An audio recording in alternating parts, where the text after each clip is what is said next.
আসলে সাহিত্যকে সামাজিক উৎপাদন নানান দিক থেকে দেখা হয়, কিন্তু আমরা এটাও দেখব যে একজন খুব অবস্থাপন্ন ঘরের ছেলে তিনি কি বড় সাহিত্যিক হতে পারবেন, অথবা একজন মানুষ খুবই হতদরিদ্র তিনি বড় সাহিত্যিক হতে পারবেন, বা কেউ যদি খুব অর্থনৈতিক অবস্থা তার ভালো থাকে, একটা দেশের অর্থনৈতিক অবস্থা যদি ভালো থাকে সেখানে কি ভালো সাহিত্য হতে পারে কিনা। নীরজচন্দ্র চৌধুরী তার একটা লেখায় বলেছিলেন যে যে দেশের রাজনৈতিক শক্তি এবং অর্থনৈতিক শক্তি অত্যন্ত শক্তিশালী সেই দেশ থেকে আসলে উন্নত মানের সাহিত্য তৈরি হয়। ওনার বক্তব্য মতে যে পৃথিবীতে এমন কোনো দৃষ্টান্ত নাই যেটা এটার উল্টো, যে একটি দেশ রাজনৈতিক সামাজিক সাংস্কৃতিকভাবে দুর্বল কিন্তু সেখান থেকে অতি উন্নত মানের সাহিত্য সৃষ্টি হয়েছে। এই বিষয়টা উনি এভাবে উপস্থাপন করতে চান। তো আমাদের নানান প্রশ্ন আছে, নানান দিকে সমাজ পরিবর্তনের আজকের ধারায় আজকে এই একবিংশ শতকে এসে আমরা আসলে নতুন করে আসলে কোন জায়গায় দেখতে চাই যে সাহিত্য এবং অর্থনীতির সম্পর্ক, অর্থনীতি সাহিত্যকে কতটুকু মানে প্রভাবিত করে, সাহিত্য অর্থনৈতিক চিন্তায় বা চিন্তাভাবনার ক্ষেত্রে ভাষা চর্চা, হ্যাঁ, জ্ঞান চর্চা আসলে কিভাবে প্রভাবিত করে, সেই জায়গাগুলো নিয়ে হয়তো আমাদের অনেক জিজ্ঞাসা। এই জিজ্ঞাসার উত্তর আমরা আসলে আজকে কিছু কিছু মানে জানার চেষ্টা করব। স্যার তার যে আলোচনা সেখানে আমরা অংশগ্রহণ করব। সবাইকে আবারও শুভেচ্ছা জানিয়ে, এবং আমি আমাদের পরিচালককে মানে একটু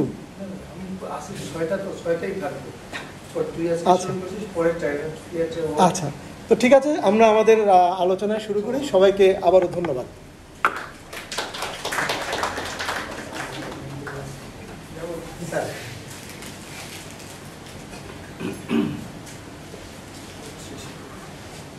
অনেক অনেক ধন্যবাদ। এই তুলনামূলক সাহিত্য বিভাগের শিক্ষক শিক্ষার্থী সবাইকে শুভেচ্ছা জানাই। এটা আনন্দের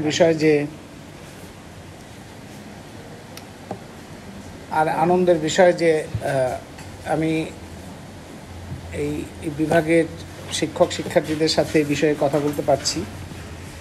সাহিত্য তো একটা বিশাল ব্যাপার, এবং যেটা হামিম বলেছেন এটা ঠিকই যে কোনটাকে সাহিত্য বলা যাবে কোনটাকে সাহিত্য বলা যাবে না সেটা এই এই এই এই সংজ্ঞা নির্ধারণ করাই একটা কঠিন কাজ। সীমানাটা কিভাবে নির্ধারিত হবে, এবং যদি বলি যে অর্থশাস্ত্রের যে লেখালেখি সেই কিংবা রাজনীতি বিজ্ঞানের লেখালেখি, এমনকি বিজ্ঞানের লেখা, সেই লেখাও যদি সাহিত্য না হয়, মানে তার মধ্যে যদি সাহিত্য গুণ না থাকে, তাহলে সেটাও কিন্তু আসলে টেকে না, গ্রহণযোগ্যতা পায় না।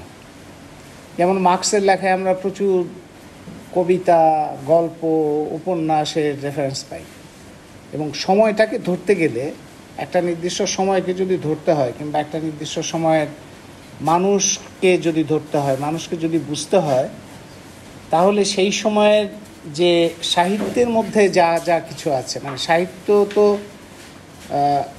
সাহিত্য যে সৃষ্টি হয় সেই সাহিত্য থেকে তাকে উপাদান গ্রহণ করতেই হবে। মানে অর্থনীতি বা অর্থশাস্ত্র, এই শব্দগুলোর আবার একটু বলে নেওয়া দরকার। যেমন অর্থনীতি বলতে ইকোনমিক্স সাধারণত বোঝায়, কিন্তু আসলে তো তা না। অর্থনীতি হলো ইকোনমি, অর্থনীতি বিষয়ক যে শাস্ত্র সেটা হচ্ছে ইকোনমিক্স।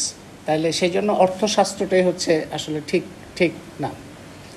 তো এই অর্থশাস্ত্র সম্পর্কে, অর্থশাস্ত্রের এক দিকপাল আলফ্রেড মার্শাল, তিনি এমনি নিউ ক্লাসিক্যাল ইকোনমিক্স বলে একটা স্কুলের বলা যায় যে প্রতিষ্ঠাতা।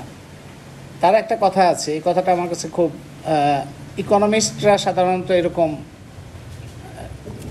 খুলে দেখার অভ্যাসটা তুলনামূলকভাবে কম, কিন্তু আলফ্রেড মার্শালের একটা কথা ছিল যে কোনো অর্থনীতিবিদ যদি অর্থশাস্ত্র ছাড়া আর কোনো কিছু সম্পর্কে জ্ঞান না রাখেন, মানে অর্থশাস্ত্র সম্পর্কে খুব ভালো জানেন কিন্তু আর কিছুই সম্পর্কে জানেন না, তাহলে বলতে হবে যে তিনি অর্থশাস্ত্র সম্পর্কেও জানেন না। কারণ অর্থশাস্ত্র সম্পর্কে যদি জানতে হয় তাহলে তাকে অনেক কিছু সম্পর্কে জানতে হবে আসলে, ঠিকমতো অর্থশাস্ত্র সম্পর্কে জানতে হবে।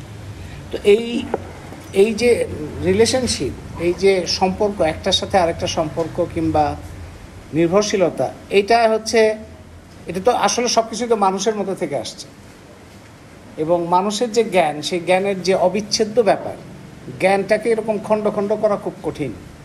যদিও বর্তমান সময়ে যে স্পেশালাইজেশনের নামে খণ্ড খণ্ড করা হয়, খণ্ড খণ্ড করে মানুষও খণ্ড খণ্ড হয়ে যায়, তার চিন্তাও খণ্ড খণ্ড হয়ে যায়, এবং এটা একটা কম্পার্টমেন্টাল জিনিসে পরিণত হয়। আসলে জ্ঞানের যে অবিচ্ছেদ্য ব্যাপারটা, সেই ব্যাপারটা বর্তমান সময়ে তার যে চাহিদা, সেই চাহিদার কারণে হয়ে যায়, টুকরো টুকরো হয়ে যায়। কিন্তু তার মধ্যে যদি কোনো যোগসূত্র না থাকে, এই জ্ঞানের মধ্যে যদি একটা যোগসূত্র না থাকে, তাহলে এটা ঠিক জ্ঞান হিসেবে দাঁড়াতে পারে না। তো এই জিনিসটাই আমি ফোকাস করতে চাই, যে অর্থশাস্ত্র এবং সাহিত্য দুইয়ের মধ্যে সম্পর্ক মানে আসলে দুইকে আলাদা করা যায় না, দুইয়ের মধ্যে যে যোগাযোগ। এবং দুটোই আমরা যদি সাহিত্য বলতে ক্রিয়েটিভ লিটারেচার যেটাকে বলা হয়, এগুলি তো ডেফিনিশন নিয়ে অনেক বিতর্ক আছে। ক্রিয়েটিভ লিটারেচার বললে কি গল্প কবিতাই হবে, প্রবন্ধ কেন হবে না, বা ইতিহাস কেন হবে না? এটা তো প্রশ্নটা তো আছেই। মানে আসলে কাকে কি বলা যাবে? যেমন এখন গল্প বলতে কি বোঝায়? ছোট গল্প কি ছোট গল্প মানে একটা কাহিনী থাকতে হবে, নাকি ওর মধ্যে প্রবন্ধের উপাদানও থাকবে? এগুলিতে এখনকার একটা বিতর্কের বিষয়। উপন্যাস হলে কি উপন্যাস শুধুমাত্র একটা কাহিনী হবে, নাকি যেমন অমিতাভ ঘোষের উপন্যাস, এটা কি উপন্যাস বলা যাবে, নাকি একটা অ্যানথ্রোপোলজিক্যাল একটা স্টাডি ডকুমেন্ট? মানে এটার পার্থক্যটা কি? অমিতাভ ঘোষের উপন্যাসের সাথে একটা অ্যানথ্রোপোলজিক্যাল স্টাডি, সেটার পার্থক্য কি হবে? এটা পার্থক্য করা কিন্তু খুব কঠিন। তো এই কিন্তু প্রত্যেকের মধ্যেই সময়ের একটা ছাপ থাকে। সময়, তার যে সময়ে সে কাজ করছে তার একটা ছাপ, সেই সময়ের যে মানুষ, সেই মানুষদের একটা ছাপ। সেটা ধর্মগ্রন্থ হোক, সেটা কবিতা হোক, কাব্য হোক, কিংবা সেটা একটা পাণ্ডিত্য দর্শনের বা অর্থশাস্ত্রের বই হোক, সবগুলির মধ্যে ওই সময়ের একটা ছাপ থাকবে, ওই কালের একটা ছাপ থাকবে, ওই সময়ের চিন্তার ছাপ থাকবে। কিন্তু কোনো সময়ই কোনো হোমোজিনিয়াস সময় না, কোনো সময়কেই বলা যায় না যে ওই সময়টা সবাই একইভাবে চিন্তা করছে। কোনো সময় এরকম নাই। পৃথিবীতে মানুষের ইতিহাসে কখনোই কোনো কালেই এরকম সময় পাওয়া যাবে না যখন সব মানুষ একই রকম চিন্তা করছে। ওর মধ্যে নানা রকম বৈচিত্র্য আছে, সংঘাত আছে, এবং বিপরীত চিন্তার ধরনও আছে। সেটা সামাজিক বিভিন্ন যে স্বার্থ গোষ্ঠী কিংবা আগ্রহ কিংবা সামাজিক অবস্থান ইত্যাদির কারণে এই পার্থক্যগুলো হয়। এটা প্রাচীনকাল থেকে আমরা এর অনেক উদাহরণ পাই। এটা যে বলা হয় যে অনেক সময় আসে না যে ভারত হচ্ছে, এই অঞ্চল হচ্ছে খুবই আধ্যাত্মিক ধরনের, খুবই ধার্মিক, পশ্চিম হচ্ছে খুবই বস্তুবাদী। এই বিভাজনগুলি খুবই হাস্যকর এবং খুবই মানে এটা একটা অবিচার হয়। কারণ ভারতের মধ্যে যেমন আধ্যাত্মিক ধারা আছে, ভারতের মধ্যে বস্তুবাদী ধারা আছে, ভারতের মধ্যে ধার্মিক ধারা আছে, ধর্মবিশ্বাস, আর ভারতের মধ্যে অবিশ্বাসের ধারা আছে। মানে এটা সব জায়গায় আছে। এটা এই ইউরোপ আমেরিকাতেও পাওয়া যাবে। আমেরিকার সাথে তো আমাদের যোগাযোগটা অনেক পরে, এবং আমেরিকার যে ইতিহাস, সেই ইতিহাসের অনেক কিছুই আর এখন পর্যন্ত পাওয়া যাচ্ছে না। এখনও খোঁজা হচ্ছে, নতুন নতুন জিনিস আসছে। কিন্তু আমেরিকার এখনকার যে যুক্তরাষ্ট্র, সেটা তো আসলে ইউরোপের একটা সম্প্রসারণ। তার ফলে দুনিয়ার একটা বড় অংশের অনেক কিছুই আমাদের এখন পর্যন্ত জানা নেই। এখন পর্যন্ত আমাদের তাদের নানা রকম যে উপাদান কিংবা নানা রকম চিহ্ন, সেটা ঘরবাড়ি হোক, মানুষের হাড়গোড় হোক, কিংবা বাসন কোসন হোক, সেগুলি দেখে আমরা অনেক সময় ধারণা করতে চেষ্টা হচ্ছে, নানা রকমভাবে আবিষ্কার করার চেষ্টা হচ্ছে। ওই অংশটা তো আমরা জানি না। কিন্তু তারপরেও যতটুকু এভিডেন্স পাওয়া যায়, তাতে দেখা যায় যে কোনো জায়গায় কোনো হোমোজিনিয়াস চিন্তা বা একই ধরনের চিন্তা, একই ধরনের সৃষ্টি, একই জায়গায় একই রকম আছে। সেটা যদিও দেখা যায় কোনো জায়গায় শাসনটা খুবই কেন্দ্রীভূত, কোনো জায়গায় তার মধ্যে বিকেন্দ্রীকরণ আছে, শাসন ব্যবস্থার মধ্যে পার্থক্য দেখা যায়। কিন্তু যতই কেন্দ্রীভূত হোক, চিন্তা জগৎটা যে একই রকম হয় না। এমনকি রাজা যতই ক্ষমতাশালী হোক বা সেটা কেন্দ্রীভূত যতই ক্ষমতা হোক, সেখানে দেখা যায় যে তার বিপরীত চিন্তাটাও আমরা পাই। যেমন সাহিত্যের ইতিহাসে আমরা দেখি কিছু রাজকবির ইতিহাস আমরা পাই। রাজকবি সন্ধ্যাকর নন্দী, আমাদের সে পাল আমলের, কিংবা শাহনামা, ফেরদৌসি, এগুলো তো সব রাজকবি। এবং আসলে সম্রাট কিংবা রাজা কিংবা যারা ক্ষমতার কেন্দ্র, তাদের আনুকূল্য না পেয়ে সাহিত্য দাঁড় করানো মুশকিল ছিল। তারপরে ওইটা ইনভেস্টিগেট করলে ওর মধ্যে ওই বিপরীত চিন্তা বা ওই সময়কার কিছু ভিন্ন চিন্তার উপাদানও সেই সময় তার মধ্যে পাওয়া যায়, নানানভাবে পাওয়া যায়। তো এই অর্থশাস্ত্রের ইতিহাসের মধ্যেও তাই, অর্থশাস্ত্র সম্পর্কে বা অর্থনীতি বিষয়ক যে জ্ঞান বা চিন্তা, সেই চিন্তার মধ্যে আমরা বিভিন্ন ধরন পাই। অর্থনীতি যেমন আমরা অর্থশাস্ত্র শব্দটা, ইকোনমিক্সের অর্থশাস্ত্র শব্দ, এই শব্দটার প্রথম ব্যবহার এখন পর্যন্ত জানা মতো আমরা কোনোটাই কিন্তু অ্যাবসলিউট টার্মসে বলতে পারি না, কারণ আমাদের তো জানাটা কখনোই সম্পূর্ণ না। সবসময় আমাদের জানার জায়গাটা সম্প্রসারিত হচ্ছে। কখনোই আমরা বলতে পারি না যে এটাই আমাদের শেষ জানলাম। এটা যারা খুব কঠিন কোনো কিছুর মধ্যে বিশ্বাস নিয়ে বসে আছেন তারা হয়তো বলতে পারেন, কিন্তু সাধারণভাবে এটা বলা যায় না। তো সেই অর্থশাস্ত্র আমরা যতদূর পর্যন্ত জানি, যতদূর এ পর্যন্ত জানা গেছে, তাতে অর্থশাস্ত্র নামে একটা বই প্রাচীনকালে এই অঞ্চলেই প্রথম লেখা হয় এই নামে। এবং ইকোনমিক্স বা অর্থশাস্ত্র বা এইটার কোনো গ্রিক নাম, ল্যাটিন নাম, অন্য কোনো নামে এই ধরনের কোনো বই এখন পর্যন্ত সন্ধান পাওয়া যায়নি। ওই আমলে, যে খ্রিস্টপূর্ব 400-500 সময়, সেই সময় লেখা বইটার নাম হচ্ছে অর্থশাস্ত্র। যদিও বইটা পুরোটা অর্থনীতি বিষয়ক না, রাজার কি করণীয়, রাজার কি কাজ, রাজার কি করা উচিত, রাজার ছেলের দিকে কিভাবে নজর দেওয়া উচিত, পুত্রদের প্রতিও বিশ্বাস রাখা ঠিক না, কারণ পুত্রদের মধ্যে ষড়যন্ত্র হইতে পারে। সুতরাং গুপ্তচর যাদের যে সমস্ত কাজ, সেই গুপ্তচরের একটা অন্যতম কাজ হচ্ছে রাজার ছেলে যারা আছে, ছেলেদের পিছনে থাকা, সেই ছেলে কি করে সেটা সম্পর্কে জানা। এই ধরনের অধ্যায় আছে। তারপরে ওইখানে উৎপাদন যেগুলো হচ্ছে সেগুলোর উপরে কোনটা ট্যাক্স কীরকম বসবে, কি কি আমদানি হবে, কি কি রপ্তানি হবে, আমদানি রপ্তানি, সেইখানে সন্ধান পাওয়া যায় যে এই অঞ্চল থেকে কিছু কিছু জিনিস যেত তখন, গুড় বা এই ধরনের জিনিস বিশেষত। তো এইগুলো, এই যে আমদানি রপ্তানি কি কি হবে, কার উপরে কি কি ধরনের অপরাধের দণ্ড হবে, কি কি অপরাধের তালিকা, সেখানে অপরাধের তালিকা, যে কি কি অপরাধ করলে কি কি দণ্ড হবে। তারপরে বিদ্যা শিক্ষা জ্ঞান চর্চা, সেগুলো কিভাবে হবে। এই অর্থনীতি, রাজনীতি, তারপরে প্রশাসন, তারপরে যুদ্ধ, সমরনীতি, দুর্গ, এই সমস্ত কিছু সম্পর্কে, মানে এটা হচ্ছে একটা বলা যায় যে পঞ্চবার্ষিক পরিকল্পনার ডকুমেন্ট কিংবা পার্সপেক্টিভ প্ল্যান, যেটা বলে যে 20 বছর পরিকল্পনা, সেটার একটা সমন্বিত গ্রন্থ, সেটার নাম হচ্ছে অর্থশাস্ত্র। এটা সম্পর্কে পরবর্তীকালের যারা আমাদের অর্থশাস্ত্রের দিকপালের মধ্যে আপনারা অনেকেই হয়তো নাম শোনেন দিকপালদের মধ্যে, অ্যাডাম স্মিথ, তারপরে কেইন্স কিংবা আলফ্রেড মার্শাল, এরা হচ্ছে দিকপাল বলা হয়। কারণ এদেরকে দিকপাল বলা যায় কারণ এরা এক একটা স্কুল, ইকোনমিক্স বলে কোনো হোমোজিনিয়াস ডিসিপ্লিন নাই। বলে না যে অর্থনীতিবিদরা এরকম ভেবেছেন, আপনি অর্থনীতিবিদ হিসেবে কীভাবে ভাবছেন, এটা অর্থনীতিবিদ বলে কোনো একক চিন্তার মানুষ নেই। অর্থনীতির মধ্যে, অর্থশাস্ত্রের মধ্যে বহু স্কুল আছে, সাব স্কুল আছে আবার। তো মেজর স্কুল যে কয়টা, তার মধ্যে যেমন ক্লাসিক্যাল স্কুল, তার প্রধান হচ্ছেন অ্যাডাম স্মিথ। তাকে ফাউন্ডার ধরা হয়, পিতা বলা হয় অনেক সময়। আমাদের তো এখানে পিতা বলার একটা ইয়ে আছে, এই অঞ্চলে একটা চর্চা আছে। সেই হিসেবে অর্থনীতির জনক, অর্থশাস্ত্রের জনক, এইভাবে অ্যাডাম স্মিথকে বলা হয়, যেটা আমি সবসময় বলি যে ঠিক না। কারণ অর্থনীতি তার থেকেই শুরু হয় না, অর্থনীতির জ্ঞান চর্চা অনেক আগের থেকেই চলছে। অ্যাডাম স্মিথ একটা পর্যায়ে এসে তিনি একটা বলা যায় যে একটা ডিসিপ্লিনকে বা একটা কাঠামোকে তিনি একটা সুনির্দিষ্ট সাংগঠনিক কাঠামো দাঁড় করেছেন, মানে বিশ্লেষণ কাঠামো তৈরি করেছেন। সুতরাং সেই হিসেবে তাকে আমরা পায়োনিয়ার বলতে পারি, পুরোধা বলতে পারি, ওই স্কুলের ফাউন্ডার বলতে পারি। কিন্তু পিতা বা জনক, এইগুলি বলাটা, এটা কোনো জ্ঞান চর্চার মধ্যে এটা একদমই ঠিক না। তো সেই অ্যাডাম স্মিথ কিংবা Alfred Marshall, Karl Marx, Keynes, এরা হচ্ছে দিকপাল। এদের কারো লেখার মধ্যে অর্থশাস্ত্রের কথা উল্লেখ নাই। অর্থশাস্ত্র নামে যে এখানে একটা 2500 বছর আগে বই ছিল, সেটা কোনো উল্লেখ নাই। কেন? এদেরকে আপনি দোষ দিতে পারবেন না, কারণ এই বইটা আবিষ্কারই হয়েছে 100 বছর আগে।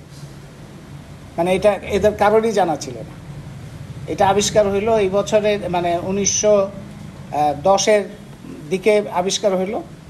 তারপরে এটা ইংলিশে অনুবাদ হইলো আরও পরে, তারপরে বাংলায় অনুবাদ হইলো এটা ধরেন 60 দশকের দিকে।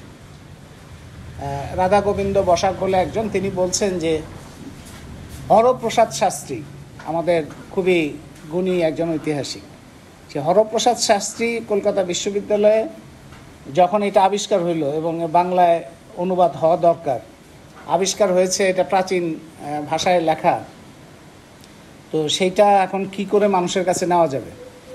তো তখন হরপ্রসাদ শাস্ত্রী রাধা গোবিন্দ বসাককে বললেন যে তুমি এটা মাস্টার্সে পড়াতে থাকো এবং পড়াতে পড়াতে দেখো এটা করা যায় কিনা। তখন এই পড়াতে পড়াতেই তিনি তখন আস্তে আস্তে ওইটার অনুবাদে হাত দিলেন এবং বেশ কয়েক বছর ধরে ওইটার অনুবাদ হলো।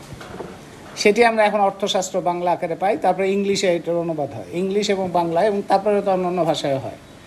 বাংলা যে অনুবাদটা আছে অর্থশাস্ত্রের, সেইটা অবশ্য সহজ নাকি ইংলিশটা সহজ এটা নিয়ে বিতর্ক হইতে পারে, কারণ ওই বাংলাটা ঠিক আমাদের বাংলা না। আমরা যে বাংলা বলি ওই বাংলাটা পড়াটাও একটা বেশ সাধনার ব্যাপার হবে, পড়লে ভালো, ওই পুরনো অনেক ভাষার শব্দ বাক্যবিন্যাস সেটার সাথে আমাদের পরিচয় হবে, সেটা খুবই, এবং অনেক অনেক ধরনের টার্ম আছে যে টার্মটা আমাদের ঠিক পরিচিত না, ওইটা আমাদের খুঁজতে হবে, মানে এটা ঠিক আমাদের বাংলা ডিকশনারিতে পাওয়া মুশকিল হবে, পুরনো ডিকশনারিতে পাওয়া যাবে, তো সেটাও একটা সাধনার বিষয় হতে পারে। ওইটার মধ্যে এই অর্থশাস্ত্র, তার মধ্যে কিন্তু সাহিত্যের অনেক উপাদান আছে, কারণ ওই সময়কার সমাজের চিত্র আছে, নারী পুরুষ সম্পর্কের বিষয়গুলো আছে, নারীর অবস্থানটা সম্পর্কে ওইখান থেকে একটা ধারণা পাওয়া যায়। যেমন পতিতাবৃত্তি, গণিকাবৃত্তি, সেটাকে বলা হচ্ছে যে কেউ যদি গণিকা পতিতার সাথে সে যদি জোর জবরদস্তি করে কিংবা তাকে যদি অত্যাচার করে, নির্যাতন করে, তাইলে সেই পুরুষের কি কি শাস্তি হবে। এটা 2500 বছর আগে। এখন তো কোনো নারীকে আক্রমণ করার জন্য বা অপমান করার জন্য পতিতা গালি দেওয়া হয়, তখন হলো যে পতিতাকে প্রোটেকশন দেওয়ার জন্য একটা বিধি ব্যবস্থা করা হচ্ছে যে তার জন্য কতটা দণ্ড হইতে পারে। আর সেই নারী যদি খুন করে তাইলে খুনের ব্যাপার, এগুলির পাল্টা যে দণ্ড, কী কী দণ্ড হইতে পারে, সেগুলো খুব ডিটেল আছে। তো ওইখান থেকে সমাজের একটা চিত্র পাওয়া যায়। যেমন গরুর মাংস তো আমরা জানি যে সনাতন ধর্মে বা হিন্দু বলে পরিচিত যে জনগোষ্ঠী, তারা এটা খুবই প্রায় নিষিদ্ধ, কিন্তু ওই সময় ওই কালে তো এটা নিষিদ্ধ ছিল না। তো এগুলো ওই একটা নির্দিষ্ট সময়ের সমাজের একটা চিত্র। এটা আমরা যদি সেই সময় একটা উপন্যাস, বা তখন তার উপন্যাস লেখা হইতো না, উপন্যাসকে বলা হয় যে এটা ক্যাপিটালিজমের সাথে সম্পর্কিত। ক্যাপিটালিস্ট সোসাইটি যখন তৈরি হইল তখন উপন্যাসের সময় আসলো। তার আগ পর্যন্ত ছিল মহাকাব্য, কাব্যগ্রন্থ, এগুলো। তার আগে তো গদ্যের বিকাশটাই হচ্ছে অনেক পরের বিষয়। তো সেই সময় যদি এরকম মহাকাব্য, যে সমস্ত মহাকাব্য আছে, সেই সমস্ত মহাকাব্যের মধ্যে যেমন মহাভারতের মধ্যে তো অসম্ভব রকমের কাহিনী আছে যে কী করে হইতে পারে যে একজন নারী তার হয়তো কয়েক হাজার সন্তান হইল, কিংবা তাকে একজন আরেকজনকে পরাজিত করছে, উপহার দিচ্ছে হয়তো 20,000 ঘোড়া, 30,000 দাসী, এরকম মানে অ্যাবসার্ড ধরনের নাম্বার আছে। এবং সেখানে নানা রকম ঘটনা আছে। সেই সমস্ত ঘটনা বোঝাই যাচ্ছে ওখানে, ওগুলিতে এখন আবার সিনেমাও হয়, সিরিয়ালও হয়। কিন্তু তার মধ্যেও ওর মধ্যেই ওইটাকে একটা সামাজিক অনুবাদ করা সম্ভব।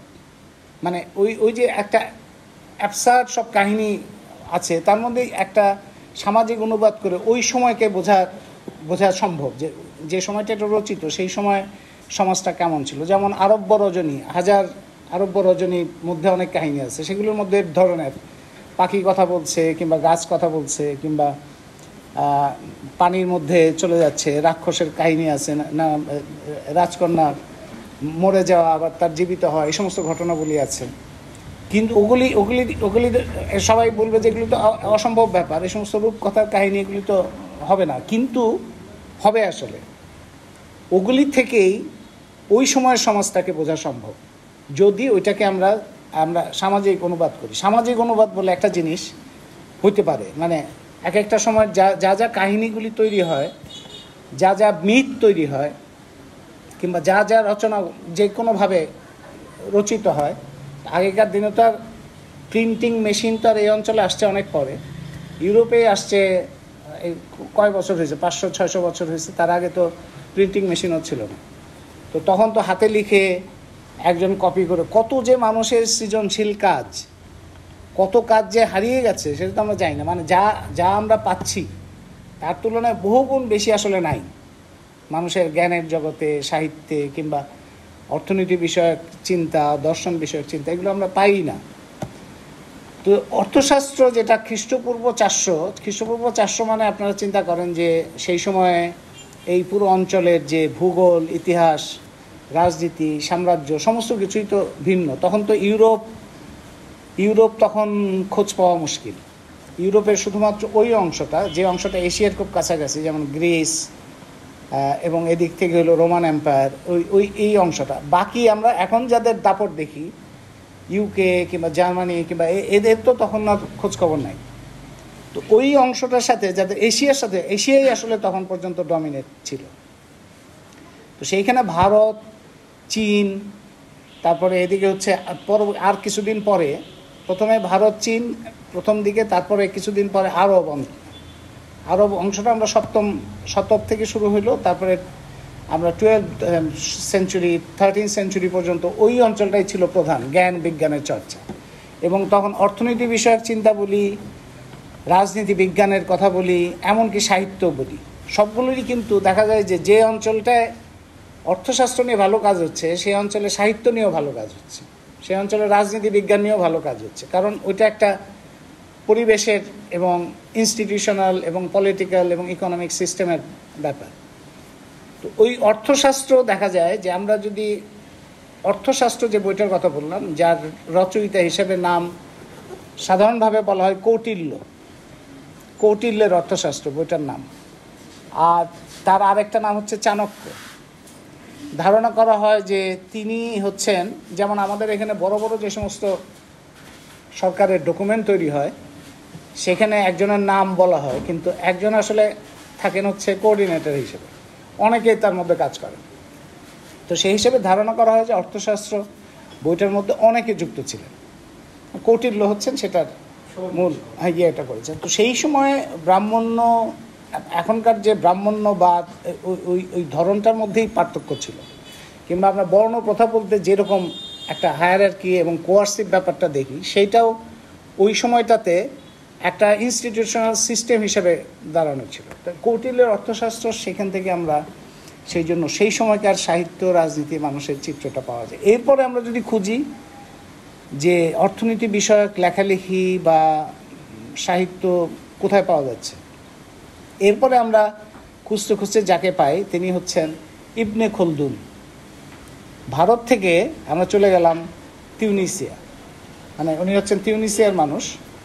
এবং তিউনিসিয়ার আপনারা জানেন যে এই যে আরব স্প্রিং, আরব বসন্তের যে ঘটনাটা ঘটলো, সেটা তিউনিসিয়ার একটা ঘটনা থেকেই সেটার উদ্ভব এবং সে বিস্তার। সেই তিউনিসিয়ায় জন্মগ্রহণ করেন ইবনে খলদুন। ইবনে খলদুন সেই সময়কার 2টা প্রাচীন বিশ্ববিদ্যালয় আছে।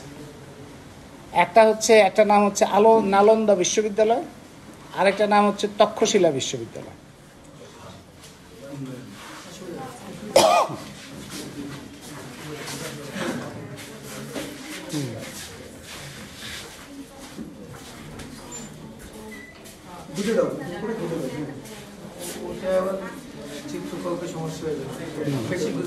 হ্যাঁ, ঠিক আছে, এটাই তো বেটার ছিল, এটাই তো বেটার। তো হ্যাঁ, 2টা বিশ্ববিদ্যালয়, মানে বিশ্ববিদ্যালয় নামেই পরিচিত, তক্ষশিলা আর নালন্দা বিশ্ববিদ্যালয়। তক্ষশিলা আমার দেখা হয় নাই, আপনাদের কারো দেখা হয়েছে কিনা জানি না। নালন্দা বিশ্ববিদ্যালয়ে যাওয়ার সুযোগ হয়েছিল। নালন্দা বিশ্ববিদ্যালয় সেই সময়ে, মানে নালন্দা বিশ্ববিদ্যালয়ের যে স্ট্রাকচারটা, এখন একাংশ দখল হয়ে গেছে, আর একাংশ আছে। সেই একাংশটা অনেকটা মতো, যে স্ট্রাকচারটা আমাদের মহাস্থানগড়ের যে বৌদ্ধবিহার সেরকমই স্ট্রাকচার। এবং এটারই আরেকটা রূপ হচ্ছে মীর মোশাররফ হোসেন হল। মীর মোশাররফ হোসেন হলের যে ডিজাইনটা, ঠিক এই একই ডিজাইন, মানে এইভাবে স্ট্রাকচার করা ছিল। এবং সেইখানে সব ছোট ছোট রুম, সেই রুমের মধ্যে সব বিদ্যার্থী যারা বিভিন্ন অঞ্চল থেকে আসবে তারা এসে থাকবে। তাদের ওই যে মধ্যে ওইখানে তো আলমারি আলাদা করে ছিল না, দেয়ালের মধ্যেই জায়গা আছে, ওইখানে বইপত্র রাখবে। মাঝখানে যে জায়গাটা, ওই জায়গাটা হচ্ছে গবেষণার ল্যাবরেটরি ধরনের। ওইখানে বড় বড় চুলা করে সেখানে ওই যে জাল দেওয়া হতো। ওখানে হলো কেমিস্ট্রি, ফিজিক্সের জন্য ওই যে সৌর যে রশ্মি, সেই রশ্মিকে ধরে তাদের যে সমস্ত মহাকাশের যে গবেষণা, সেই সমস্ত গবেষণার জন্য ইনস্ট্রুমেন্ট তৈরি করা রাখা, আবার কেমিস্ট্রি এবং অন্যান্যর জন্য আলাদা ইনস্ট্রুমেন্ট রাখা, তারপর ওষুধপত্রের জন্য ফার্মেসি এবং এই ধরনের যে মেডিকেল সায়েন্স, এটা সম্পর্কে ওগুলির জন্য আলাদা রাখা, এই ধরনের বিরাট জ্ঞান চর্চার জায়গা। এবং সেগুলি প্রধানত বৌদ্ধবিহার হিসেবে ছিল, যে বৌদ্ধদের উদ্যোগেই প্রধানত এই সমস্ত জিনিসগুলো হইতো। কারণ হিন্দু সমাজে এটা একটা সমস্যা ছিল যে হিন্দু সমাজে বর্ণ প্রথা থাকার কারণে কে কোথায় আসবে, কে কোথায় থাকবে, কে থাকতে পারবে, কার সাথে কার স্পর্শ লাগবে, এটা নিয়ে তো একটা জটিল পরিস্থিতি। তার ফলে তাদের পক্ষে এটার বিস্তারটা ঘটানো খুব কঠিন। ওই যে একলব্যের কাহিনী আছে না, যে নিম্ন বর্ণের লোক যদি শিখে ফেলে তাহলে তার আঙুল কেটে দিতে হবে, কারণ সে যদি শিখে ফেলে তাহলে তো সে পুরো বর্ণ প্রথার যে কাঠামো, সেই কাঠামোকেই নষ্ট করে ফেলতে পারে। তো সেই রকম একটা ওই রকম একটা পরিবেশে, সেই কারণেই বৌদ্ধ বিহারের মাধ্যমে জ্ঞান চর্চার জায়গাগুলোই এই অঞ্চলটাতে ঠিক মতো দাঁড়াইতে পারে। সেই হিসেবেই তক্ষশিলা, নালন্দা এগুলো হচ্ছে বৌদ্ধ বিহার আসলে, যেটা এই মহাস্থানগড়েও আমরা পাই, আমরা শালবন বিহারে পাই। ওই একই জ্ঞানের জগতের এক একটা ছোট মোটামুটি একই রকম স্ট্রাকচারগুলো, মোটামুটি একই রকম। এটা একটা বিস্ময়কর যে সেই সময়ে এত আগে মানুষ কিভাবে একজনের সাথে আরেকজন যোগাযোগ করত। এখন আমাদের পক্ষে চিন্তা করা আরও কঠিন। যত আমাদের অগ্রসর হচ্ছে তত আমাদের চিন্তার ক্ষমতাটাও কমে যাচ্ছে। কারণ কি করে সম্ভব, এখন তো মনে হবে যে কি করে সম্ভব ইন্টারনেট ছাড়া। তার আগে চিন্তা হইতো যে মোবাইল ছাড়া কি করে সম্ভব, তার আগে চিন্তা ছিল টেলিফোন ছাড়া কিভাবে সম্ভব। তো টেলিফোন, মোবাইল, ইন্টারনেট কিচ্ছু নাই, কিন্তু জ্ঞান চর্চা একটা বৈশ্বিক যোগাযোগ হচ্ছে, যেটা হামিম বললেন যে বিশ্ব সাহিত্য তৈরি হচ্ছে। মার্কস বলছেন যে কিভাবে তৈরি হচ্ছে, তখন তো এই যোগাযোগগুলি নাই। তার মানে যোগাযোগের নানান মাধ্যম মানুষের মধ্যে ছিল, এবং মানুষের সেই কৌতূহল, সেই আগ্রহ, সেগুলোর মধ্যে দিয়ে মানুষ তখন নতুন জগতের সন্ধান করতো, তার মধ্যে দিয়েই তার যোগাযোগটা তৈরি হতো, এবং সেটার থেকেই সাহিত্য তৈরি হতো।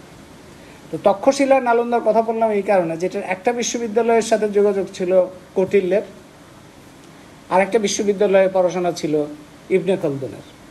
বিশ্ববিদ্যালয় তো খুব গুরুত্বপূর্ণ একটা, আমরা ইতিহাসে বিভিন্ন সময় দেখি জ্ঞান চর্চা এবং জ্ঞানের বিকাশ, সাহিত্য বলি, অর্থশাস্ত্র বলি, সব কিছুর জন্য বিশ্ববিদ্যালয়ের একটা ভূমিকা সবসময়ই ছিল। এই যে মরক্কো এবং এই সমস্ত অঞ্চলে প্রাচীন যে বিশ্ববিদ্যালয়, সেটা আবার নারী দুই বোনের প্রতিষ্ঠা করা, এটাও একটা বিরাট ঘটনা, যেটা তো নারী শিক্ষারই অধিকার নেই। আফগানিস্তানে বলে দিচ্ছে না, মেয়েরা শিখবেই না। তো এই নির্বোধদের তো বোঝানো মুশকিল যে মেয়েরাই তো বিশ্ববিদ্যালয় প্রতিষ্ঠা করছে। তো এই ধরনের ঘটনাগুলো, জ্ঞান চর্চা যদি বিশ্ববিদ্যালয়ে সেই পরিবেশটা থাকে, বিশ্ববিদ্যালয় মানে যেখানে চিন্তার চর্চাটা হবে, সেখানে ফিক্সড বা নির্ধারিত চিন্তা না, এটা মানুষের একটা ওপেন স্পেস থাকবে যেখানে মানুষ চিন্তা করতে পারে। তো সেইটা যেখানে হয়েছে সেখানে এই জ্ঞানের বিস্তারটা হয়েছে। তো তার মধ্যে থেকে যারা বেরিয়ে এসছেন, এই ইবনে খলদুন তার মধ্যে একজন। ইবনে খলদুন তিউনিসিয়ায় মানুষ, কিন্তু তিনি তিউনিসিয়া থেকে আরব বিশ্বের বিভিন্ন জায়গায় গেছেন, এবং যত জায়গায় গেছেন কোনো জায়গায় ভালো অবস্থায় ছিলেন, কোনো জায়গায় জেলের মধ্যেও ঢুকতে হয়েছে, কারণ উনি তো রাজদরবার, এক রাজদরবারের সাথে আছেন, ওই রাজদরবারের বেশ ভালোই অবস্থা, জ্ঞান চর্চা হচ্ছে, লেখালেখি হচ্ছে, তখন দেখা গেল যুদ্ধ লেগে গেলো আরেকটার সাথে যুদ্ধ লেগে গেল, কিংবা ওই রাজদরবারের মধ্যেই আবার নিজেদের মধ্যে মারামারি লেগে গেল, কিংবা ওর মধ্যেই ষড়যন্ত্রের মধ্যে দিয়ে একটা গৃহযুদ্ধের মতো অবস্থা হলো। এই ধরনের অনেকগুলো ঘটনা ইবনে খলদুন পার হয়েছেন। তার ফলে তার যে ভূমিকা লেখা শুরু করলেন, ওইটাই তার প্রধান বইয়ে পরিণত হলো। সেইটাই আমরা তার ইবনে খলদুনের যে বই হিসেবে আমরা যেটা পাই, সেইখানে ওই সময়কার অর্থনীতি, ওই সময়কার রাজনীতি, ওই সময়কার সমাজ, ওই সময়কার প্রশাসনের চিত্র পাওয়া যায়। এবং ইবনে খলদুন তার নিজের অভিজ্ঞতা থেকেই বলছেন যে সাম্রাজ্য বা সভ্যতা, এটার সবগুলোরই একটা উত্থান পর্ব আছে, একটা বিকশিত স্তর আছে, আর তারপরে তার পতনের সময় আছে। মানে এইটা অনিবার্য, এই গতি, সে উঠবে একবার, মানে এটা কখনোই সরাসরি একটা স্ট্রেট লাইন উপরের দিকে যাচ্ছে সেটা হবে না। এটা একটা পর্যায়ে তার একটা শেষ হয়ে যায় আর কি, বলা যায় যে মেয়াদ উত্তীর্ণ হয় না, আমাদের অনেক কিছুই মেয়াদ উত্তীর্ণ হয়। সেরকম মেয়াদ উত্তীর্ণ যখন হয়ে যায় তখন তার তার ফলটা শুরু হয়। এবং সেই সময় ইবনে খলদুনের লেখালেখির মধ্যে ওই সময়কার অনেক কাহিনী পাওয়া যায়, ওই সময়কার বিভিন্ন ধরনের চিত্র আমরা পাই। এটা হচ্ছে 14th সেঞ্চুরি পর্যন্ত ওই সময়কার কাহিনী। তার 13th সেঞ্চুরি থেকে শুরু হয়ে 14th সেঞ্চুরির কিছুটা সময়। তো ওই সময়টায় বলা যায় যে আরবদের যে অর্থনীতিতে, সমাজে, রাজনীতিতে, রাষ্ট্র ক্ষমতায় তাদের যে দাপট বা আধিপত্য, সেটা তখন ওই এরপর থেকেই আস্তে আস্তে ক্ষয়প্রাপ্ত হয়। এরপরে দেখা যায় যে ক্ষমতার কেন্দ্র, বিশ্ব ক্ষমতার কেন্দ্রটা সরে যাচ্ছে। ইবনে খলদুনের ভাষাতেই যে এটা বিকাশ হয়েছিল, তারপরে তার ফল হইল এবং আরেকটা জায়গায় বিকাশ হতে থাকলো, এবং সেটা হচ্ছে ইউরোপ। এরপরে সেটা ইউরোপে চলে গেল। মানে আমরা যদি এই কয়েক হাজার বছরের ইতিহাস দেখি, আমরা প্রথম দিকে দেখি চীন, ভারত, তারপরে দেখি আরব, তারপরে দেখি আমরা ইউরোপ। এইভাবে এই আমেরিকাটা আমাদের আলাদাভাবে দেখতে হচ্ছে, কারণ আমেরিকার সাথে যোগাযোগটা তখন পর্যন্ত হয়নি। এই ইবনে খলদুন পর্যন্ত তো আমেরিকার সাথে যোগাযোগ হয়নি। আমেরিকার সাথে যোগাযোগ হলো 15th সেঞ্চুরিতে। এবং সেই 15th সেঞ্চুরির এই যে কলম্বাসের যে কাহিনী, তারপরে আস্তে আস্তে দেখা গেল যে জ্ঞান চর্চা, বিশ্ববিদ্যালয়, সমস্ত কিছু আস্তে আস্তে শিফট করে চলে যাচ্ছে ইউরোপের দিকে। এবং বিশ্ববিদ্যালয়ের মানে সেই সময় অক্সফোর্ড, কেমব্রিজ এবং অন্যান্য যে প্যারিসের বিশ্ববিদ্যালয়, এই বিশ্ববিদ্যালয়গুলো দেখা যাচ্ছে যে আস্তে আস্তে যে জায়গাটায় নালন্দা ছিল, তক্ষশিলা ছিল, ওই সমস্ত জায়গা থেকে আস্তে আস্তে শিফট করে এদিকে চলে যাচ্ছে।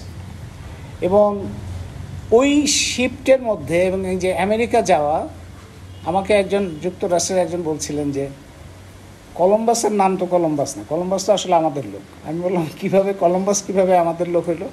ও যে আরে তার বাড়ি সীতাকুণ্ড। আমি বললাম সীতাকুণ্ড কীভাবে? বলছে সীতাকুণ্ড থেকে যখন ইউরোপে জাহাজ যাচ্ছিল তখন এই লোক উঠে গেছিল, এবং উঠে তারপরে সে নানানভাবে টিয়ে করে অনেক দাপট টাপট, তার বুদ্ধিটুদ্ধি অনেক আছে, সে অনেক বুদ্ধিটুদ্ধি করে তারপরে সে বিরাট প্রভাবশালী লোক হয়ে গেল, তারপরে সে আমেরিকা আবিষ্কার করছে। আমি বললাম যে আপনি কি করে জানলেন, এবং তার তাহলে আদি নামটা কি? বলে আদি নামের সাথেই তো মিলিয়ে রাখা হয়েছে তার নাম। আদি নাম হলো কালাম আব্বাস। তো আমি সৃষ্টিশীলতার যে সীমা, মানে কলম্বাস থেকে যে কালাম আব্বাস হইতে পারে এটা আগে কখনো ভাবিনি। এই লোকের যে সৃজনশীলতা কিংবা দাবি, তো এই কালাম আব্বাস সাহেব তো গেলেন, যাওয়ার পরের থেকে তো পুরো ইতিহাস আমাদের পাল্টে গেল। এবং পরবর্তীকালে ইকোনমিক্সের যে স্কুলগুলো, বিশেষত যাকে পিতা বলা হয় অ্যাডাম স্মিথ, তার যে বিশাল একটা গ্রন্থ, এবং সেই সময় গ্রন্থগুলোর একটা ইন্টারেস্টিং ব্যাপার ছিল, এখন তো বইয়ের নাম খুব ছোট ছোট হয়, কিন্তু সেই সময় বইয়ের নামগুলি ছিল সব বড় বড়। মানে পুরা বইয়ের নামটা, বইয়ের পুরা ভাষ্যটা শিরোনামের মধ্যে তুলে আনার একটা চেষ্টা থাকে সবসময়। An inquiry into the nature and causes of wealth of nation, এটা তুলনামূলকভাবে ছোটই। এর আগে পরে আরও যে বইগুলি ছিল এগুলো আরও লম্বা ছিল, মানুষের নামও একটু বেশি বেশি লম্বা ছিল। ওই বইতে এই আমেরিকা যে বলছেন যে আমেরিকা আবিষ্কারই হচ্ছে তার প্রধান, মানে এই ইউরোপের যে উত্থান, সেই উত্থানের পেছনে একটা অন্যতম শক্তি ছিল এই যে আমেরিকাকে আবিষ্কার করা। মানে আমেরিকাটা পাওয়াটা হচ্ছে একটা শিল্প বিপ্লবের জন্য একটা বড় ঘটনা। অ্যাডাম স্মিথ অর্থশাস্ত্রের দুইজন দিকপাল, একজন হচ্ছেন অ্যাডাম স্মিথ এবং তারপরে আমরা যদি কার্ল মার্ক্সকে ধরি, এই দুইজনই কিন্তু ইকোনমিক্সের লোক না, দুইজনই আসছেন হচ্ছে ফিলসফি থেকে। অ্যাডাম স্মিথও ফিলসফি, কার্ল মার্ক্সও ফিলসফি। এবং এই ফিলসফি থেকে তারা যে ইকোনমিক্সে আসছেন, এইটাও একটা ঐতিহাসিক প্রক্রিয়ার মধ্যে দিয়ে, মানে তারা ঠিক ইকোনমিক্স পড়ার বা ইকোনমিক্স নিয়ে কাজ করা। যেমন অ্যাডাম স্মিথ ফিলসফি নিয়ে পড়াশোনা শুরু করলেন, তারপরে পাশ করলেন, তারপরে তার প্রথম বই হচ্ছে মরাল সেন্টিমেন্ট নিয়ে তার বই, মরাল নৈতিক বিষয়গুলো, মরালিটি, মরাল ইস্যুস, এই সমস্ত নিয়ে হচ্ছে তার প্রথম বই। তারপরে তিনি আবার রাজার সন্তানকে পড়াইতে হবে প্রাইভেট টিউটর হিসেবে, তিনি প্যারিসে গেলেন, সেখানে যায় তার বেশ বেতন বেশি, বিশ্ববিদ্যালয়ে শিক্ষকতা ছিল, তার চাইতে বেতন বেশি হচ্ছে রাজার ছেলেকে পড়াইতে গেলে রাজার ছেলেকে পড়ানোর কোনো সুবিধা হয়েছে কিনা জানি না, ওইটার সম্পর্কে ডিটেল জানা যায় না যে এটা কী হইলো, রাজার ছেলে কি শুনলো নাকি শুনলো না। তো যাই হোক, ওইখানে বেশ কিছুদিন ছিলেন। প্যারিসে থাকাকালে তার ওইখানে প্যারিসে তখন অর্থনীতি বিষয় কিংবা প্যারিসের একটা ঘটনা হচ্ছে যে প্যারিসে ছোট ছোট ওই যে স্টাডি সার্কেলের মতো ঘটনাগুলো খুব ছিল, কিংবা চায়ের দোকানে বসে যে আড্ডার যেরকম আমাদের ব্যাপার, ওই ধরনের আড্ডার বিষয়টা চর্চাটা প্যারিসে খুব ছিল। এবং তার ফলে প্যারিসে পলিটিক্যাল, তারপরে লিটারেচার, তারপরে এই সমস্ত বিষয়গুলোর খুব একটা বলা যায় যে ইউরোপের অন্যান্য অঞ্চলের তুলনায় অনেক বেশি ভাইব্রেন্ট প্যারিসে। এবং এখনও কিন্তু প্যারিস আপনি দেখবেন যে প্রায় একটা মোবিলাইজেশন হচ্ছে, মানুষজন কথাবার্তা বলছে, হইচই করছে, মানে মানুষ অনেক বেশি ভোকাল এবং অ্যাক্টিভ। তো সেটা তখনও ছিল। এবং প্যারিসে তার আগে যারা ছিলেন ফিজিওক্র্যাট বলে একটা ধারা, ইকোনমিক্সের ধারা ছিল, তারা তখন কাজ করছেন, তখন সেটার একটা প্রভাব অ্যাডাম স্মিথের উপর পড়ে। এবং অ্যাডাম স্মিথের তখন মনে হয় যে ইকোনমিক্সের বিষয়গুলো বোঝা দরকার আসলে, কারণ ইকোনমি তখন, অর্থনীতি তখন একটা বলা যায় যে নতুন শেপ নিচ্ছে। নতুন শেপ নিচ্ছে মানে কি? নতুন শেপ নিচ্ছে মানে ক্যাপিটালিস্ট সিস্টেমের একটা আগমন ধ্বনি শোনা যাচ্ছে, মানে একটা নতুন একটা সিস্টেমের আগমন ধ্বনি শোনা যাচ্ছে, যেখানে জমিদারদের দাপট নাই, রাজা বাদশার দাপট কমে যাচ্ছে, নতুন একটা শ্রেণী তৈরি হচ্ছে, নতুন একটা শ্রেণী আসছে, যে শ্রেণী ভিন্ন, এবং সেই শ্রেণী বিয়ন্ড বর্ডার তারা নড়াচড়া করে, এই ব্যবসা করতে নানান জায়গায় যাচ্ছে, সেখান থেকে সে ক্যাপিটাল অ্যাকুমুলেট করছে, এবং ক্যাপিটাল অ্যাকুমুলেট করে সে আবার নতুন নতুন জায়গা, নতুন নতুন উদ্ভাবন হচ্ছে। যেমন প্রিন্টিং মেশিনের আবিষ্কার একটা বড় ঘটনা। এবং প্রিন্টিং মেশিনের আবিষ্কারের কারণে যে মার্টিন লুথারের আমরা ধর্ম সংস্কারের কথা শুনি, এটা হলো 16th সেঞ্চুরিতে, যেটার থেকে খ্রিস্টান ধর্মের মধ্যে একটা বড় ধরনের সংস্কার ঘটল, সংঘাত হইল, এবং অনেক এটা নিয়ে সহিংসতা হয়েছে, অনেক মারা গেছে। এবং সেই প্রোটেস্ট্যান্ট এবং ক্যাথলিক এই দুইটা ধারা তৈরি হইল খ্রিস্টানদের মধ্যে, এবং সেই দ্বন্দ্বটা এখনও আছে। আয়ারল্যান্ডে এখন পর্যন্ত ক্যাথলিক এবং প্রোটেস্ট্যান্ট, এইটা প্রেম করা, বিয়ে করা, এটাও অনেক ঝামেলা আছে। মানে এটা করা মানে হলো একটা টেনশন তৈরি হয় সোসাইটির মধ্যে, যে ক্যাথলিক পরিবারে কেউ যদি প্রোটেস্ট্যান্ট পরিবারের কারোর সাথে সম্পর্ক হয়, তাহলে একটা আমাদের এখানে যেরকম জাতিগত ধর্মীয় নানান জটিলতা হয় কিংবা ক্লাসেরও হয়, ওইখানে ক্লাস ছাড়াও এই সমস্ত সমস্যাগুলো এখন পর্যন্ত আছে। সেই প্রোটেস্ট্যান্ট ধারাটা তৈরি হয়, এটা রিফর্ম ধারাটা তৈরি হয় মার্টিন লুথারের মাধ্যমে।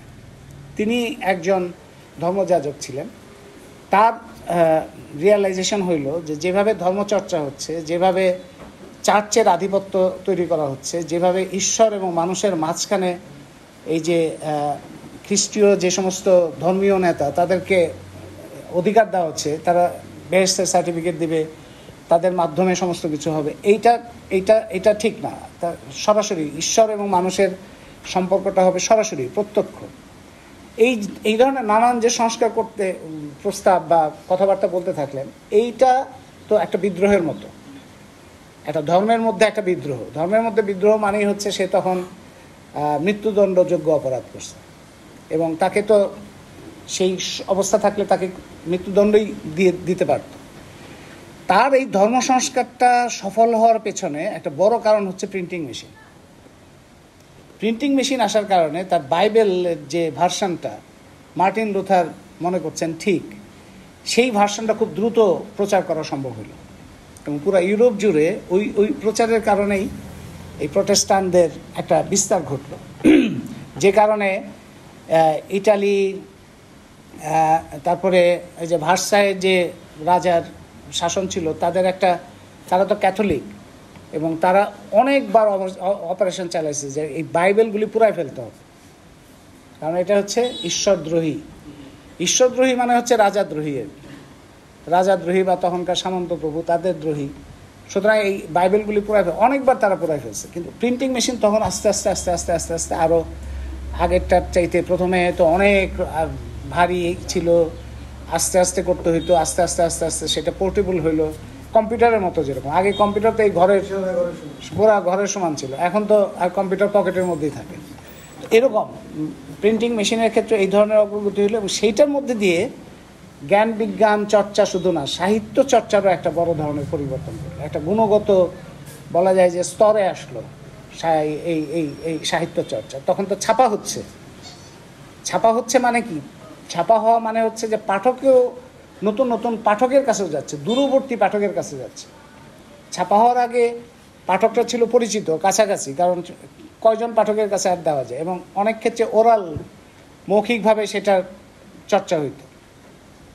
আমাদের সমাজে এখনও প্রাচীন অনেক কিছু আমরা যে মৌখিকভাবে, অনেক গান মুখে মুখে মুখে মুখে আসছে, অনেক কাহিনী মুখে মুখে আসে, অনেক গল্প, অনেক কিছু আমাদের আছে না, যেটা আমরা ছোটোবেলায় শুনতাম, শাস্তর বলতে হয়, শাস্তর শোনা। এই যে এটাও কিন্তু শাস্ত্র থেকেই আসছে আসলে, শাস্ত্র মানে বিভিন্ন ধরনের গল্প কাহিনী যেগুলো এই সমাজের মধ্যে মানুষের মধ্যে তৈরি হয়েছে, যেগুলো অনেকগুলো ধর্মকে কিংবা প্রচলিত ক্ষমতার কাঠামো এগুলি নিয়েও নানা রকম তাদের একটা ডিফারেন্ট ইন্টারপ্রিটেশন, ডিফারেন্ট ভার্সান, ধর্মের একটা আলাদা ভার্সান, কিংবা সমাজের যে ক্ষমতা সেই ক্ষমতাকে চ্যালেঞ্জ করা, এই ধরনের অনেক কিছু কাহিনী টাহিনী আমরা দেখি মুখে মুখে চলে আসছে।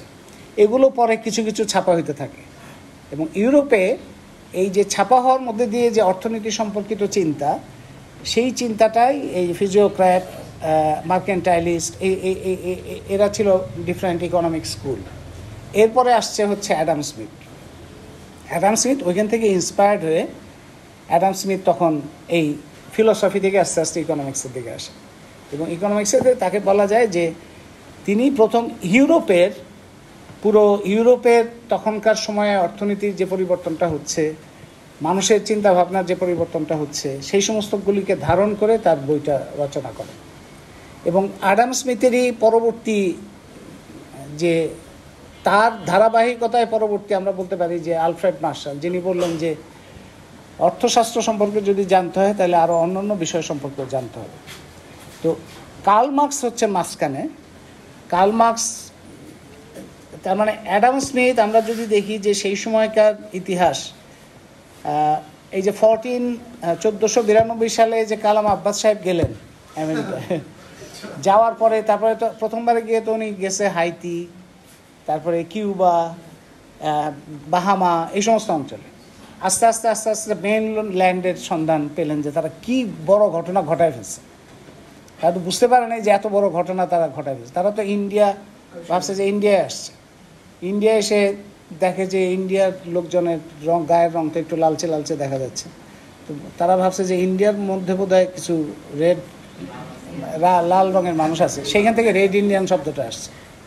মানে আমেরিকায় যে আদিবাসীদের রেড ইন্ডিয়ান বলা হয়, এটা হচ্ছে একটা ভুল সংজ্ঞা।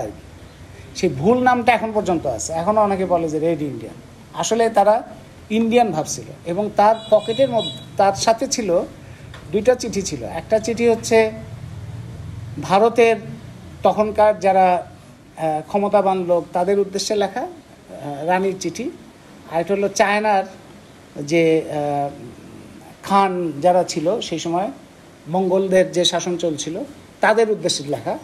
চায়না এবং ইন্ডিয়ার সাথে বাণিজ্যটা বাড়াইতে হবে, সেই জন্যই কলম্বাস এই ইন্ডিয়াতে আসছে, ইন্ডিয়া হয়ে চায়না যাবে।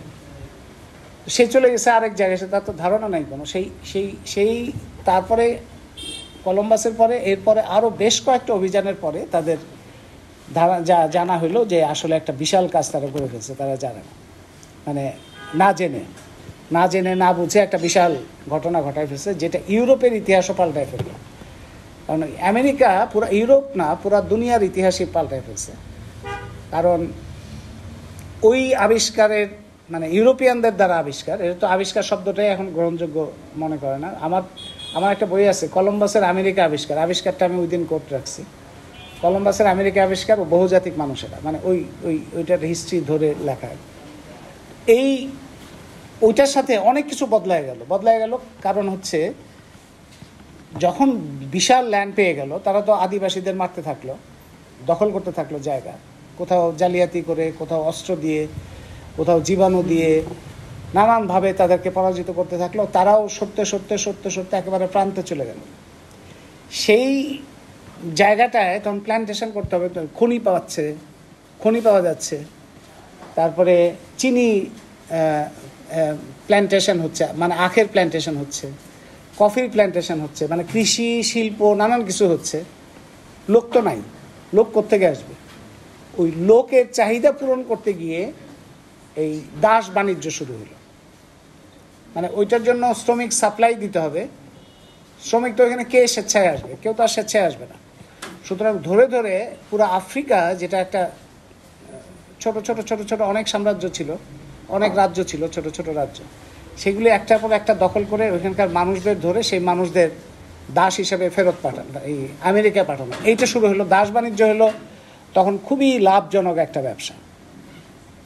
ম্যালকম এক্স বলে একজন মার্কিন যুক্তরাষ্ট্রের ব্ল্যাক অথার এবং অ্যাক্টিভিস্ট, সেই ম্যালকম এক্সের বইটা বলা যায় যে, বইটাকে কি বলা যাবে? বইটাকে আত্মজীবনী বলা যায়, বইটাকে সাহিত্য তো অবশ্যই বলতে হবে, ইতিহাস বলা যায়। ম্যালকম এক্স সে বই, তার অটোবায়োগ্রাফি, সেখানে তিনি বলছেন, ম্যালকম এক্স বলছেন যে আমার নামের সাথে, আমার নাম ম্যালকম এক্স, এক্স মানে হচ্ছে যেটা আমাদের ইকোনমিক্স ও এক্স ওয়াই অনেক ব্যবহার করা হয়, এক্স ওয়াই এগুলো হচ্ছে সিম্বল, যেটা একটা শূন্যস্থান যেখানে অন্য যে কোনো কিছু বসতে পারে, এটা একটা প্রতীক হিসেবে রাখা হয়। তো সেই জন্য আমার নাম হচ্ছে ম্যালকম এক্স এই কারণে যে আমি জানি না যে আমার লাস্ট নেম কি, আমার লাস্ট নেম কি আমি জানি না, আমার ফ্যামিলি নেম কি আমি জানি না, আমার ফ্যামিলি কোথায় রুট আমি জানি না। আমি এইটা জানি যে আমি এখানকার লোক না। আমার পূর্ব নারী বা পূর্বপুরুষ, তাদেরকে আফ্রিকা থেকে জোরপূর্বক ধরে আনা হয়েছে। এই যে স্লেভ ট্রেডটা শুরু হইল, এই স্লেভ ট্রেডটা নিশ্চিত করার জন্য কলোনিয়াল এক্সপানশন ঘটলো, অনেক ধরনের যুদ্ধ হইলো, পুরো আফ্রিকা দখল হইতে থাকলো, এবং কে আফ্রিকা কতটা দখল করতে পারে, কত মানুষ পাঠাইতে পারে, এটা নিয়ে প্রতিযোগিতা। ব্রিটিশ, ফরাসি, পর্তুগিজ, স্প্যানিশ, সবার মধ্যে প্রতিযোগিতা, কে কত ধরতে পারবে এবং পাঠাইতে পারবে, এবং হিউজ প্রফিট। এই যে মানুষ ধরে ধরে পাঠাচ্ছে 100 জন ধরলো, ধরার পরে একজন অসুস্থ হয়ে গেল, 2 জন অসুস্থ হয়ে গেল, তাদের সমুদ্রে ফেলে দিল, বাচ্চা ঠিকমতো হচ্ছে না তারে ফেলে দিল, তারপরে শক্ত সমর্থ যারা তাদেরকে বাছাই করে রাখলো। সেরকম একটা জায়গায় আমি গেছিলাম, এই কিছুদিন আগে যাওয়ার সুযোগ হয়েছিল, চার্লসটন বলে একটা, এটা হলো রাজা চার্লসের, আর তখনকার চার্লস, এখনকার চার্লসের তো তখন খবর নেই, এই চার্লসের অনেক প্রজন্ম আগের চার্লস ছিল, রাজা চার্লস, কিং চার্লসের নামে। এটা হলো 17th সেঞ্চুরিতে, 1600 কোনো একটা সময় ওই বন্দরটা তৈরি হয়েছিল, চার্লস টাউন, তারপরে আস্তে আস্তে এটা হয়েছে চার্লসটন। ওই বন্দরটায় মাধ্যমেই এই আফ্রিকা থেকে এই দাসদের আনা হইতো, এবং তাদের প্রায় 50% ওই বন্দর দিয়ে আসতো। এটা একটা বিশাল বন্দর ছিল। তো এটা শুনে গেলাম, ওইখানে গিয়ে দেখি যে ওই যে স্ট্রাকচারটা ইউএসএ, মানে এটা হলো সাউথ ক্যারোলিনা, সাউথ ক্যারোলিনার একেবারে কোস্ট আর কি, মানে আটলান্টিকের পারে। ওটা হইলো ইয়ের থেকে সুবিধা হয়, সোজাসুজি অ্যাঙ্গোলা ট্যাঙ্গোলা ওদিক থেকে সোজাসুজি আসতে পারে, ওই ওই ওই বন্দরটা আসলে সুবিধা হয়। তো ওই বন্দরে দেখলাম যে ওই যে একতলা স্ট্রাকচার, মানে আমাদের টিন শেডের মতো আর কি, টিন শেডের যেরকম থাকে ওইরকম একটা স্ট্রাকচার, অনেক পুরনো, মানে কয়েকশো বছরের পুরনো। ওই স্ট্রাকচারটা অনেক লম্বা স্ট্রাকচার, ওইটা এখনও আছে। ওইটাকে রিনোভেট করে কিছু কিছু জায়গা আবার ঘেরাও করে এসি টেসি লাগানো হয়েছে। এখন সেখানে কেনা বেচা হয়, গয়না টয়না বেচা হচ্ছে, কাপড় বেচা হচ্ছে, তারপর হ্যান্ডিক্রাফটস বিক্রি হচ্ছে, কফি টফি বিক্রি হচ্ছে, এরকম পুরাটাই মার্কেট প্লেস, এবং প্রচুর লোকজন আসতেছে দেখতেছে। উপরে একটা মিউজিয়াম আছে, মিউজিয়ামে গেলাম। আমি সব জায়গায় খুঁজতেছি যে স্লেভ ট্রেডের ইয়ে কোথায়, চিহ্ন কোথায়, বা সে সম্পর্কে তথ্য কোথায়।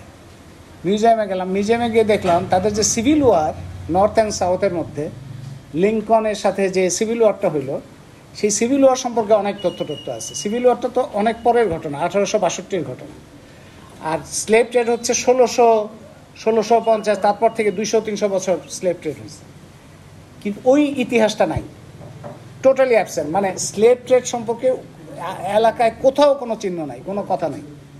মানে এটা হচ্ছে যে ওই সম্পর্কে চিন্তাই করতে চাচ্ছে না তারা, মানে কোনো রকম চিহ্নই রাখতে চাচ্ছে না, কিন্তু ঘরগুলো আছে। হ্যাঁ হ্যাঁ হ্যাঁ, তারা ওটা মনে করতে চায় না। বা ইউএসের জন্য তো এটা একটা প্রবলেম, তারা তো ইতিহাস একটু পিছনে গেলেই তাদের জন্য একটা অস্বস্তিকর অবস্থা হয়, কারণ এটা স্লেভ ট্রেড এবং আদিবাসীদের যে নির্যাতন করা এবং তাদেরকে উচ্ছেদ করা, তাদের শেষ করে ফেলা, এগুলো সবগুলোই তো ইতিহাসে এটা তাদের জন্য খুবই অস্বস্তিকর। সুতরাং তারা চাই না, যেমন 1 মে তারা কখনো 1 মে হচ্ছে শিকাগোর ঘটনা, এবং শিকাগোতেই ঘটনাটা ঘটলো এবং মানুষ মারা গেল, তারপরে তারা যারা আন্দোলন অর্গানাইজ করছে তাদেরকে ধরে ধরে ফাঁসি দিল। সেই 1 মে সারা দুনিয়ায় 1 মে পালিত হয়, ইউএসএতে 1 মে পালিত হয়। ইউএসএতে তারা লেবার ডে নিয়ে গেল, মে থেকে আরও কয়েক মাস দূরে নিয়ে গেল, মানে জুন মাসেও রাখে না, মে থেকে জুন, জুলাই, অগাস্ট, সেপ্টেম্বরে নিয়ে গেছে, বেশ কয়েক মাস পরে। সেপ্টেম্বরের 4 তারিখ হলো তাদের এই লেবার ডে। তো তার ফলে এই যে আমেরিকার পুরো ঘটনাটাই একটা বড় ধরনের চিনি ছাড়া আনতে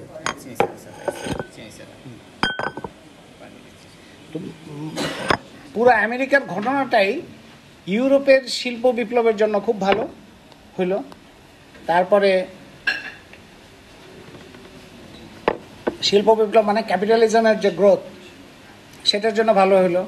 ওইখানে শিল্প প্রতিষ্ঠান মানে অনেক টেকনোলজি ডেভেলপমেন্ট হলো, প্রিন্টিং মেশিনের আরও দরকার পড়লো, আরও বাড়লো, সমস্ত কিছু বাড়লো। মানে পুরো ইউরোপের যে অভ্যুদয় একটা বিশ্বশক্তি হিসেবে, সেটার ক্ষেত্রে আমেরিকার এই যে দখল, স্লেভ ট্রেড, তারপর আদিবাসী খুন করা, তারপর এর সাথে সাথে যোগ হলো অন্যান্য কলোনিয়াল এক্সপানশন, এই পুরো জিনিসটাই দেখা যাচ্ছে যে ইউরোপের যে রাইজ অফ ইউরোপ, তাদের যে উত্থান এবং তাদের যে শক্তি বৃদ্ধি, সেটার পেছনে একটা বড় কারণ।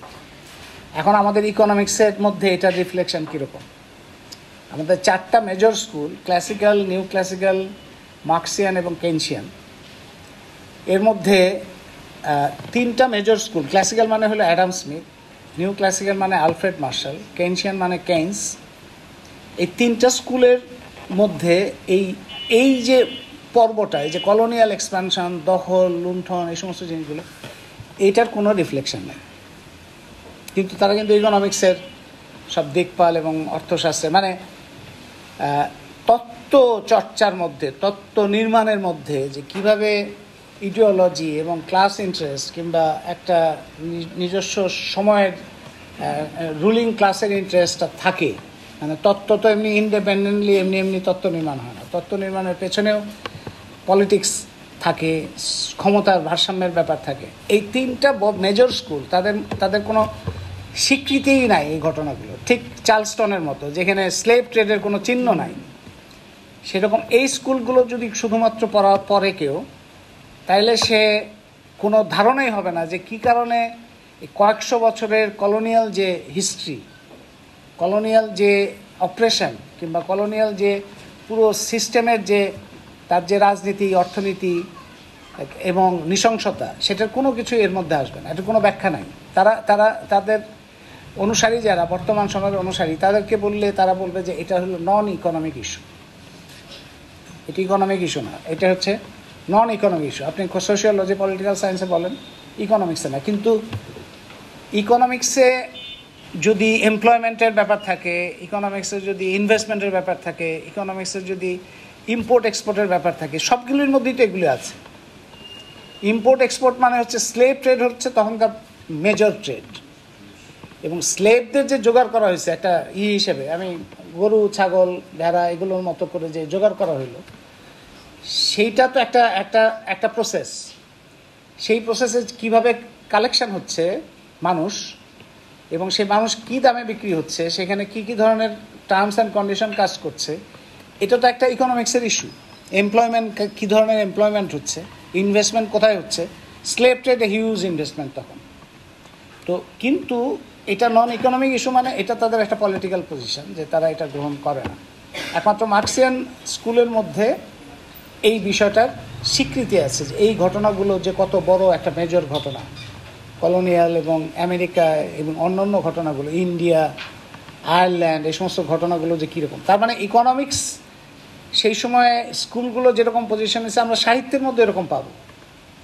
সাহিত্য মানে যে একটা সময়, আমি যেটা আগে বললাম যে ইকোনমিক্স এবং সাহিত্য দুই জায়গায় সময়ের চিত্র পাওয়া যায়।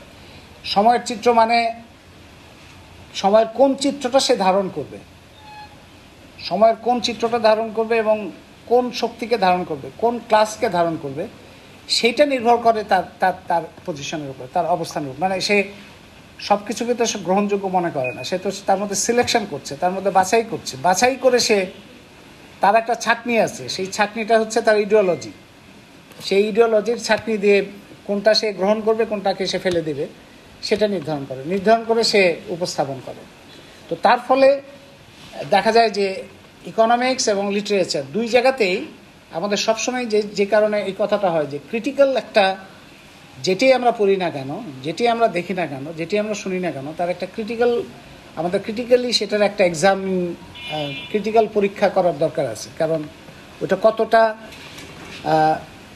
ঠিকভাবে রিপ্রেজেন্ট করে, মানে কতটা সে ধারণ করে, কতটা সে করলো, কীভাবে করলো, সেজন্য ক্রিটিক্যাল কোনো কিছুই গ্রহণ করা যাবে না, কোনো কিছুই বিনা প্রশ্নে গ্রহণ করা যাবে না, বিনা প্রশ্নে গ্রহণ করা যাবে না। এটা সাহিত্য হোক, অর্থশাস্ত্র হোক, কোনোটাই বিনা প্রশ্নে সেই জন্য গ্রহণ করা যায় না, যে আমরা ধরে নিতে পারি না। যেমন এক সময় বলা হতো যে কোনো কিছুতে প্রিন্টিং থাকে, এখন কিন্তু ওইটার আবার আরেকটা ভার্সন আছে, সেটা হলো কম্পিউটারে আছে। এটা ছিল কিছুদিন, ওই যে কম্পিউটারে চক্ষু পরীক্ষা করা হয়, এই সমস্ত লেখা হইতো না, যে বলা হতো যে কম্পিউটারে চক্ষু, লোকজন খুব খুশি যে এইখানে নিশ্চয়ই খুব ভালো করে চোখটা খুব ভালো করে দেখে।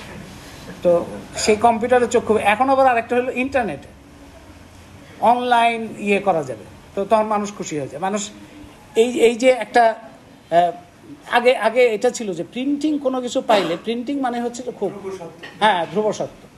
এখন যেমন ইন্টারনেটে আছে, সুতরাং এটা ধ্রুব সত্য। এই জিনিসগুলো ব্যবহার করা হয় টেকনোলজি, কিন্তু রিয়েল যেটা প্রয়োজন সেটা হচ্ছে ক্রিটিক্যাল এক্সামিনেশন, ক্রিটিক্যালি জিনিসগুলো দেখা। তা আমি আজকে এই পর্যন্তই রাখতে চাই।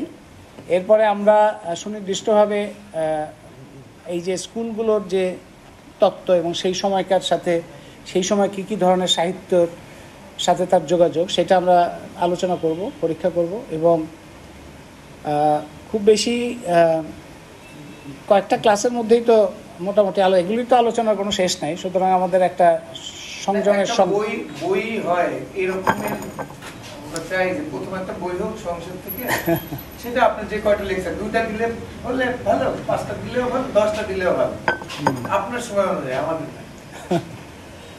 আচ্ছা, ঠিক আছে, আমরা তাহলে এরপরে প্ল্যান করবো। এখন কিভাবে, আমি তো এখন বিশ্ববিদ্যালয়ে আসা তো এখন একটা ঠিক, ওইটা একটা পারি যে এই দিনগুলো আপনি রিকোজিশন দিয়ে দেবো গাড়ি, আপনি আপনার সময় মতো আসবেন, বিকালে হলে আরো ভালো, 2 ঘন্টা এরকমের নির্দিষ্ট সময় না, আড্ডার মেজাজে আমি রিকোজিশন দিয়ে। না, রিকোজিশন দেওয়ার দরকার না, ইউনিভার্সিটি গাড়ি তো আছেই, এখনো তো ইউনিভার্সিটি গাড়িতে উঠতে পারবে, ভাড়া দিতে হবে এই আর কি। হ্যাঁ, এক্স স্টুডেন্ট। তো আমরা দুপুরের পরে কোন সময়টা ভালো হয়, আমি টাইমগুলি ঠিক করি একটু, কোন সময়টা আসলে আমাদের জন্য ভালো হবে? হ্যাঁ,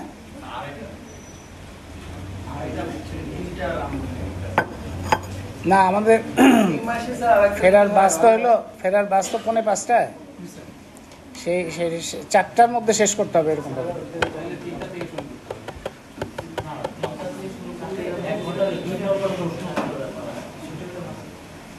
আড়াইটা। আর একটা জিনিস আছে যে আপনি যদি মানে আমাদের এখানে খাওয়াটা দুপুরে খেয়ে আমরা বসলাম, সবাই একসাথে পৌঁছলাম, সেটা 2-1বার হইতে পারে, অসুবিধা নাই। এটা আমার পুরনো বিভাগ, আসতে তো ভালোই লাগে। মনে হচ্ছে যে বিনা পয়সায় কোনো কিছু স্যার মানুষ নেয় না, যে আপনি আগে নিবেন, নিয়ে ওদেরকে টাকাটা দিয়ে দিবেন, এরকমের না করলে। এইখানে এই বিল্ডিংটায় আমরা ছাত্র জীবনে ক্লাস করতাম, কিন্তু তখন এরকম বদ্ধ ক্ষোভ ছিল না, তখন এটা একটু খোলামেলা ছিল, এবং এই পুরো জায়গাটা খোলা ছিল, এখানে ক্লাসরুম ছিল আর এদিকেও খোলা ছিল। এখন তো সব আলাদা আলাদা করে বাক্স করে আবার কয়েকটা ডিপার্টমেন্ট, এরকম বাক্স ছিল না। আর মাঝখানে যে জায়গাটা, এই জায়গাটায় একটা জায়গা ছিল স্টেজ।